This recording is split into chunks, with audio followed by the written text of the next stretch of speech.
Halo, perkenalkan nama saya Mutiani Zamasulfa dengan NIM 225091007111016 kelas I7G Prodi Ilmu Aktuaria. Video kali ini saya akan mengulas topik terbaru yang sedang diperbincangkan di masyarakat, yaitu resesi tahun 2023. Namun, video kali ini saya akan mengambil perspektif dari ilmu aktuaria. Sebelumnya, saya izin untuk mengambil beberapa cuplikan berita terkait resesi tahun 2023 yang sudah diunggah sebelumnya di internet. Saya juga mohon izin bahwa video ini adalah pendapat pribadi saya dan tidak dilakukan secara ilmiah untuk penelitiannya. Video ini saya persembahkan untuk memenuhi kuis 2 mata kuliah Bahasa Indonesia dengan dosen pengampu Esa Karisma Muhammad Nakti SSMPD. Kondisi inilah yang terus akan kita monitor dan tentu kita kelola. It's coming down as firms reduce their overbidding or work. Dikutip dari Institut Teknologi Bandung, aktuaria merupakan ilmu yang menerapkan matematika dan statistika dalam pengelolaan risiko keuangan di masa depan. Hal yang dimaksud dengan risiko masa depan ini adalah kemungkinan peristiwa risiko itu terjadi, jumlah dana yang perlu dipersiapkan pada situasi itu, dan apa saja yang dipersiapkan sekarang untuk mengatasi masalah itu di masa depan. Pada intinya, ilmu aktuaria adalah seperti tupai yang sedang menyiapkan makanan untuk musim dingin. Sebagai seorang aktuaris, kita harus menghitung kemungkinan terjadinya kelaparan di musim dingin dan mencocokkannya dengan jumlah kacang yang disimpan. Hal ini bertujuan untuk memastikan bahwa kita dapat bertahan selama musim dingin sampai cuaca hangat pada musim semi. Resesi. Menurut KBBI, resesi adalah kelesuan dalam kegiatan dagang, industri, dan sebagainya seolah-olah itu terhenti.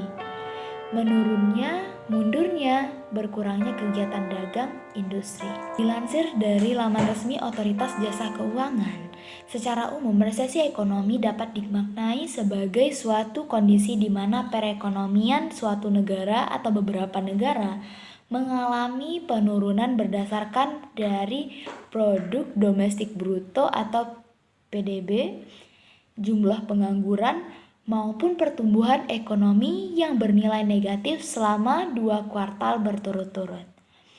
Pertanyaannya dari sini.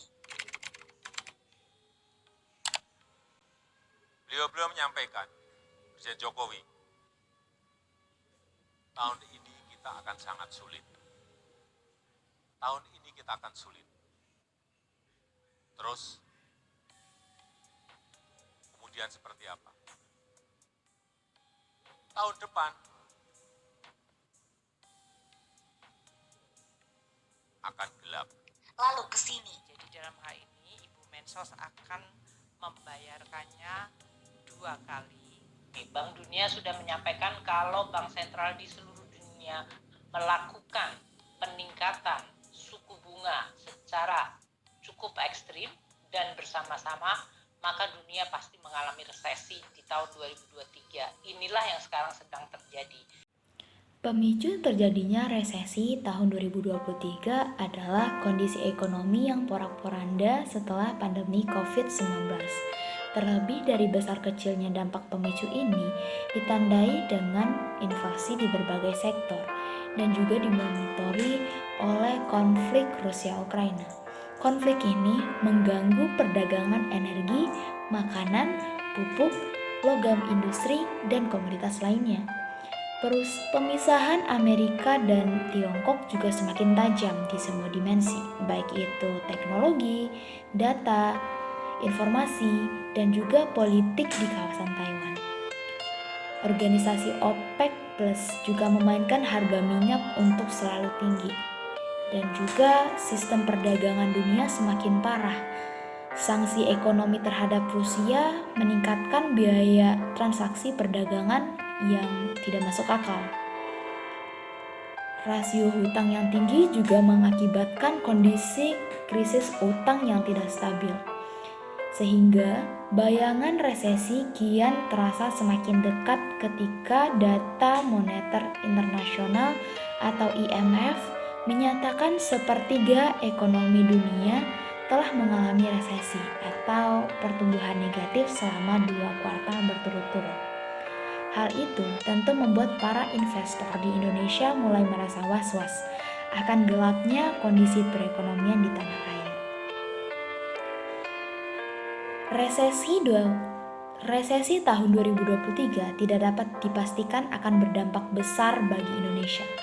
Namun, negara-negara seperti Amerika sudah mengalami resesi ini sejak Juni 2022. Selain itu, resesi juga belum tentu berdampak bagi masyarakat menengah ke bawah atau masyarakat menengah ke atas. Karena dampak resesi ini bergantung pada situasi dan kondisi pada saat itu. Tidak ada yang mengetahui secara pasti apakah Indonesia terdampak resesi tahun 2023 secara parah. Namun pemerintah yakin dengan kekuatan UMKM dan investor, Indonesia dapat bertahan selama resesi tahun 2023. Berikut adalah cara cerdas berinvestasi di tengah ancaman resesi tahun 2023. Yang pertama, komposisi alokasi uang proporsional, menjaga likuiditas dan memanfaatkan momentum jangka pendek dan jangka panjang seperti investasi program berbasis saham untuk jangka panjang. Lalu yang kedua, memiliki rencana dan kebijakan investasi yang benar. Lalu memilah produk investasi yang bernilai di atas nilai inflasi agar nanti akan mengurangi resiko selama pandemi ini. Yang ketiga, hindari investasi yang memiliki resiko tinggi dan juga investasi properti, karena selama resesi, kedua investasi ini adalah hal yang pertama kali jatuh. Yang keempat, itu melunasi hutang dan menyiapkan dana darurat sebelum resesi terjadi. Yang kelima, simpan uang dalam bentuk emas atau logam mulia. Yang keenam, membeli aset-aset yang jatuh itu dilarang karena hanya berpotensi untuk jangka pendek saja. Yang terakhir itu mulai mempersiapkan asuransi kesehatan, jiwa, dan juga properti sebelum resesi. Sekian video kali ini, mohon maaf atas kesalahan dalam pengucapan. Jangan lupa sukai, berlangganan di channel ini. Sampai jumpa di next video.